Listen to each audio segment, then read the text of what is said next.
Welcome to Snoozecast, the podcast designed to help you fall asleep. On Snoozecast, we read excerpts from public domain works and, occasionally, original stories.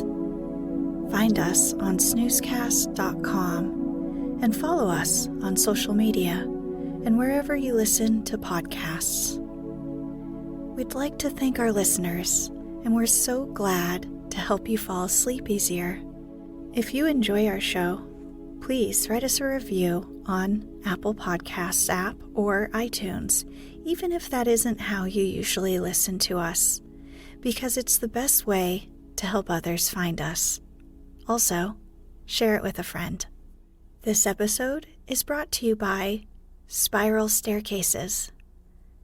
Tonight, by listener request, we will be reading the opening to the classic 1847 novel Jane Eyre by English writer Charlotte Bronte and published under the pen name Currer Bell. It is the story of a young, orphaned girl who lives with her aunt and cousins and is mistreated by them. The novel is considered one of the greatest works of English fiction. It revolutionized writing style by being the first to focus on its protagonist's moral and spiritual development through an intimate first-person narrative, where actions and events are colored by psychological intensity. Charlotte Bronte's been called the first historian of the private consciousness and the literary ancestor of writers like Proust and Joyce.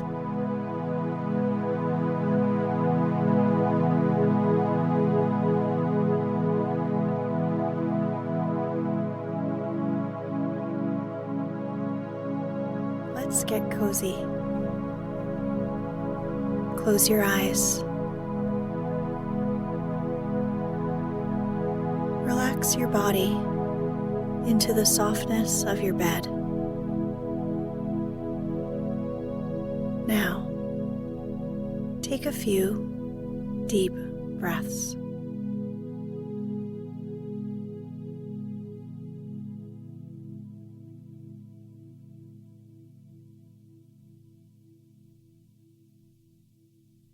Chapter 1. There was no possibility of taking a walk that day. We had been wandering, indeed, in the leafless shrubbery an hour in the morning, but since dinner, Mrs. Reed, when there was no company, dined early. The cold winter wind had brought with it clouds so somber and a rain so penetrating that further outdoor exercise was now out of the question. I was glad of it. I never liked long walks, especially on chilly afternoons.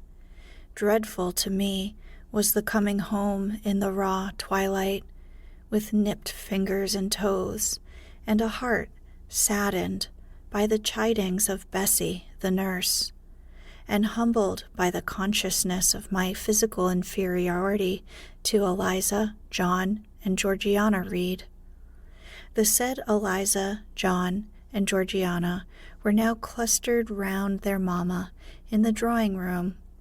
She lay reclined on a sofa by the fireside, and with her darlings about her, for the time neither quarreling nor crying, looked perfectly happy.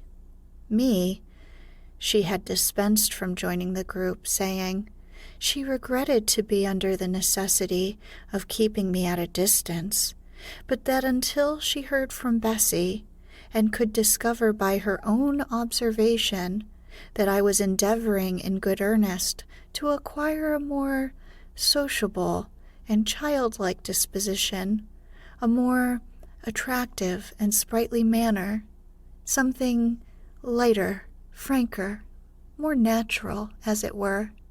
She really must exclude me from privileges intended only for contented, happy little children. "What does Bessie say I've done?" I asked. "Jane, I don't like cavillers or questioners. Besides, there is something truly forbidding in a child taking up her elders in that manner." A breakfast room adjoined the drawing room. I slipped in there. It contained a bookcase. I soon possessed myself of a volume, taking care that it should be one stored with pictures. I mounted into the window seat, gathering up my feet. I sat cross-legged, and, having drawn the red moreen curtain nearly close, I was shrined in double retirement. Folds of scarlet drapery shut in my view to the right hand. To the left were the clear panes of glass, protecting but not separating me from the drear November day. At intervals, while turning over the leaves of my book, I studied the aspect of that winter afternoon. Afar, it offered a pale blank of mist and cloud.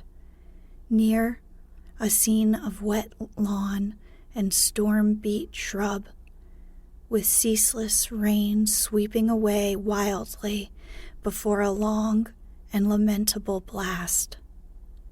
I returned to my book, Bewick's History of British Birds.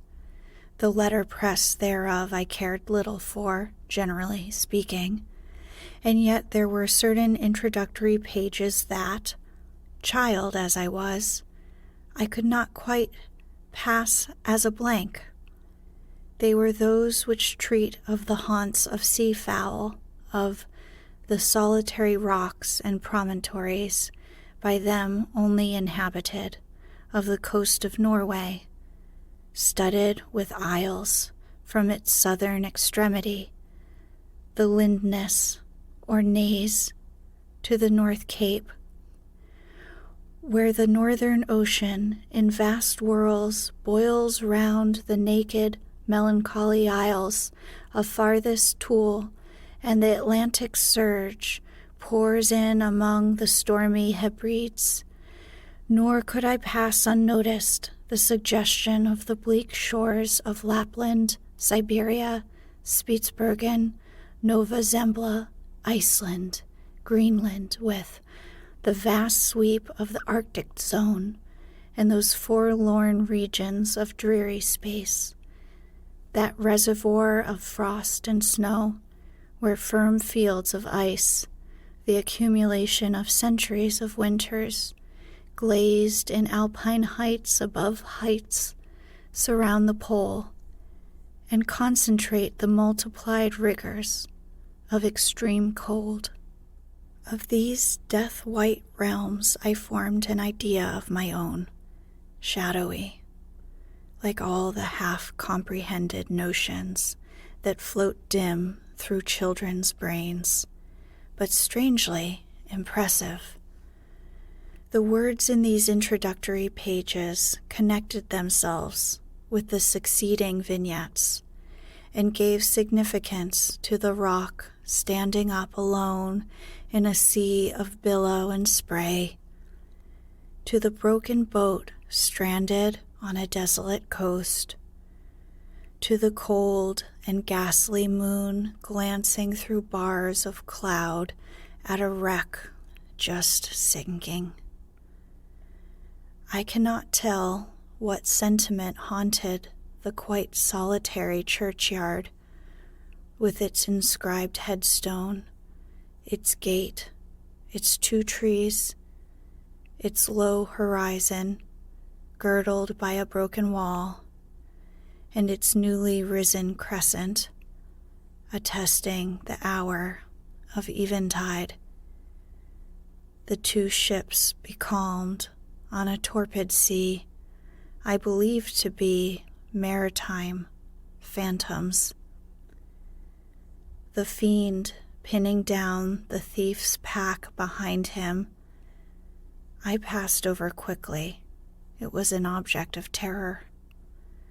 So was the black horned thing seated aloof on a rock, surveying a distant crowd surrounding a gallows.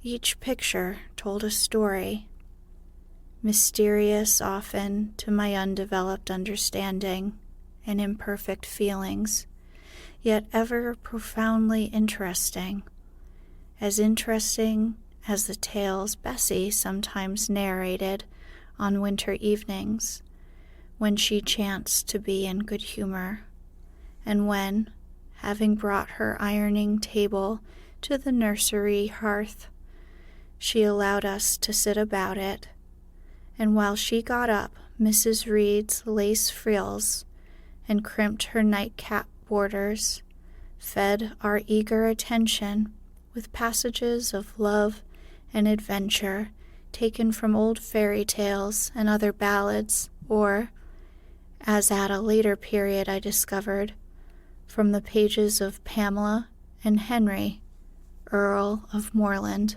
With Bewick on my knee, I was then happy at least in my way. I feared nothing but interruption, and that came too soon. The breakfast room door opened. "Bah, Madame Mope!" cried the voice of John Reed. Then he paused.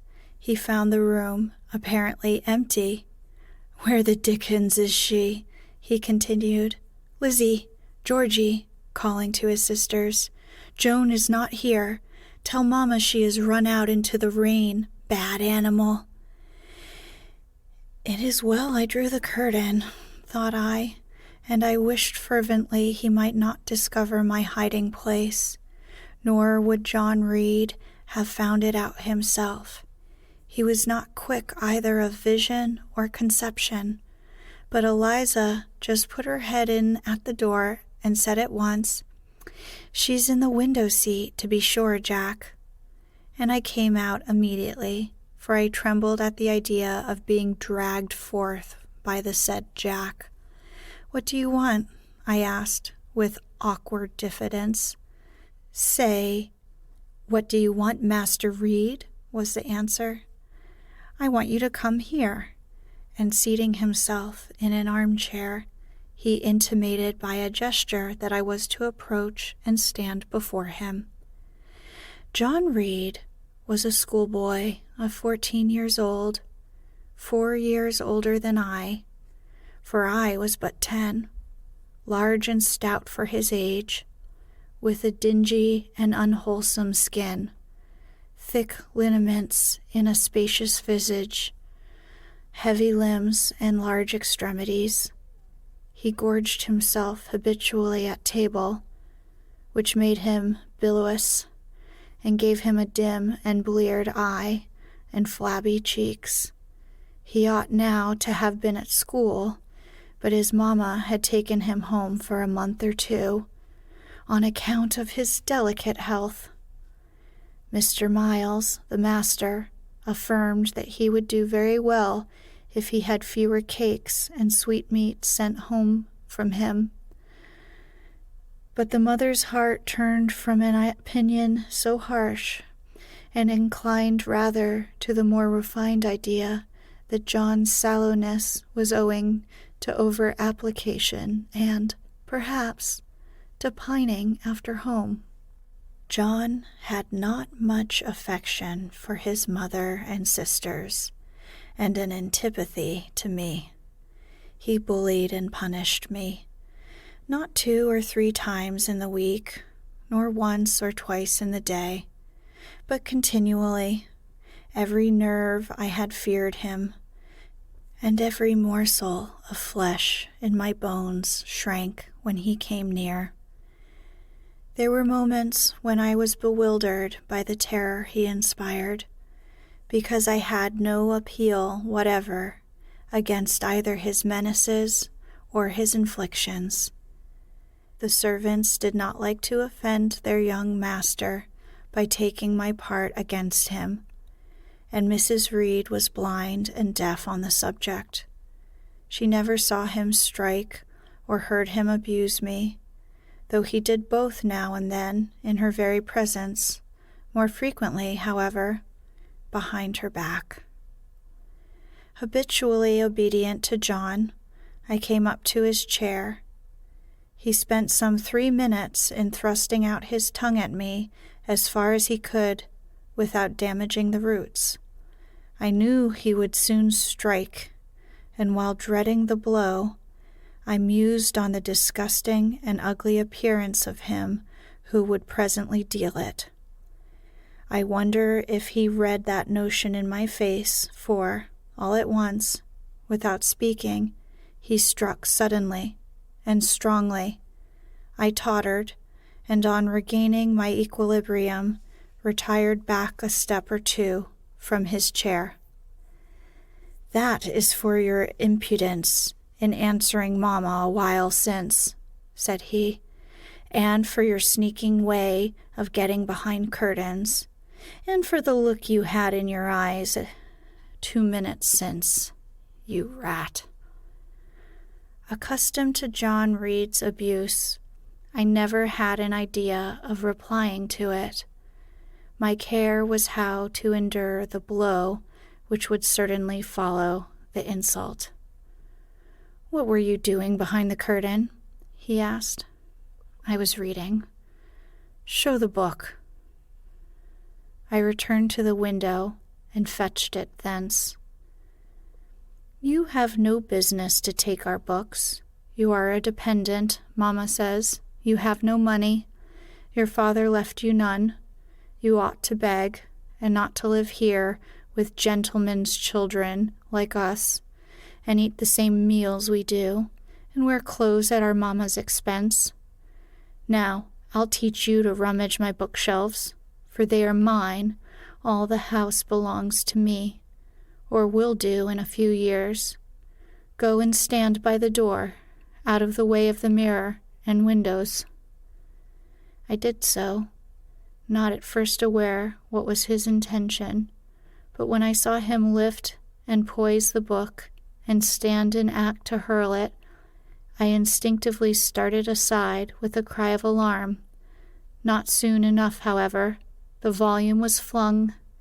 It hit me, and I fell, striking my head against the door and cutting it. The cut bled. The pain was sharp. My terror had passed its climax. Other feelings succeeded. "Wicked and cruel boy," I said. "You are like a murderer. You are like the Roman emperors." I had read Goldsmith's History of Rome, and had formed my opinion of Nero, Caligula, etc. Also, I had drawn parallels in silence, which I never thought thus to have declared aloud. "What? What?" he cried. "Did she say that to me? Did you hear her, Eliza and Georgiana? Won't I tell Mamma? But first—" He ran headlong at me. I felt him grasp my hair and my shoulder. He had closed with a desperate thing. I really saw in him a tyrant, a murderer. I felt a drop or two of blood from my head trickle down my neck, and was sensible of somewhat pungent suffering. These sensations for the time predominated over fear, and I received him in frantic sort. I don't very well know what I did with my hands, but he called me "rat, rat," and bellowed out aloud. Aid was near him. Eliza and Georgiana had run for Mrs. Reed, who was gone upstairs. She now came upon the scene, followed by Bessie and her maid Abbott. We were parted. I heard the words, "Dear, dear, what a fury to fly at Master John!" Did ever anybody see such a picture of passion? Then Mrs. Reed subjoined, Take her away to the Red Room and lock her in there. 4 hands were immediately laid upon me, and I was borne upstairs. Chapter 2. I resisted all the way, a new thing for me, and a circumstance which greatly strengthened the bad opinion Bessie and Miss Abbott were disposed to entertain of me. The fact is, I was a trifle beside myself, or rather, out of myself, as the French would say. I was conscious that a moment's mutiny had already rendered me liable to strange penalties, and, like any other rebel slave, I had resolved, in my desperation, to go all lengths. Hold her arms, Miss Abbott. She's like a mad cat. For shame, cried the lady's maid. What shocking conduct, Miss Eyre, to strike a young gentleman, your benefactress's son, your young master. Master? How is he my master? Am I a servant? No, you are less than a servant, for you do nothing for your keep. There, sit down, and think over your wickedness. They had got me by this time into the apartment indicated by Mrs. Reed, and had thrust me upon a stool. My impulse was to rise from it like a spring. Their 2 pair of hands arrested me instantly. If you don't sit still, you must be tied down, said Miss Bessie. Miss Abbott, lend me your garters. She would break mine directly. Miss Abbott turned to divest a stout leg of the necessary ligature. This preparation for bonds, and the additional ignominy it inferred, took a little of the excitement out of me. Don't take them off, I cried. I will not stir. In guarantee whereof, I attached myself to my seat by my hands. Mind you don't, said Bessie, and when she had ascertained that I was really subsiding, she loosened her hold of me. Then she and Miss Abbott stood with folded arms, looking darkly and doubtfully on my face, as incredulous of my sanity. She never did so before, at last said Bessie, turning to the Abigail. But it was always in her, was the reply. I've told Mrs. often my opinion about the child, and Mrs. agreed with me. She's an underhand little thing. I never saw a girl of her age with so much cover. Bessie answered not, but ere long, addressing me, she said, You ought to be aware, miss, that you are under obligations to Mrs. Reed. She keeps you. If she were to turn you off, you would have to go to the poorhouse. I had nothing to say to these words. They were not new to me. My very first recollections of existence included hints of the same kind. This reproach of my dependence had become a vague sing-song in my ear, very painful and crushing, but only half intelligible. Miss Abbott joined in, and you ought not to think yourself on an equality with the Mrs. Reed and Master Reed, because Mrs. kindly allows you to be brought up with them. They will have a great deal of money, and you will have none. It is your place to be humble, and to try to make yourself agreeable to them. What we tell you is for your good, added Bessie in no harsh voice. "You should try to be useful and pleasant, then, perhaps, you would have a home here. But if you become passionate and rude, Mrs. will send you away, I'm sure." "Besides," said Miss Abbott, "God will punish her. He might strike her dead in the midst of her tantrums, and then where would she go? Come, Bessie, we'll leave her. I wouldn't have her heart for anything. Say your prayers, Miss Eyre, when you are by yourself, for if you don't repent, something bad might be permitted to come down the chimney and fetch you away." They went, shutting the door and locking it behind them. The Red Room was a square chamber, very seldom slept in. I might say never, indeed, unless when a chance influx of visitors at Gateshead Hall rendered it necessary to turn to account all the accommodation it contained. Yet it was one of the largest and stateliest chambers in the mansion. A bed supported on massive pillars of mahogany, hung with curtains of deep red damask, stood out like a tabernacle in the center. The two large windows, with their blinds always drawn down, were half shrouded in festoons and falls of similar drapery. The carpet was red. The table at the foot of the bed was covered with a crimson cloth. The walls were a soft fawn color with a blush of pink in it.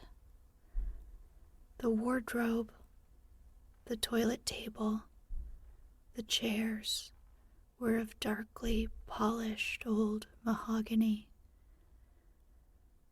Out of these deep surrounding shades rose high and glared white the piled-up mattresses and pillows of the bed, spread with a snowy Marseille counterpane.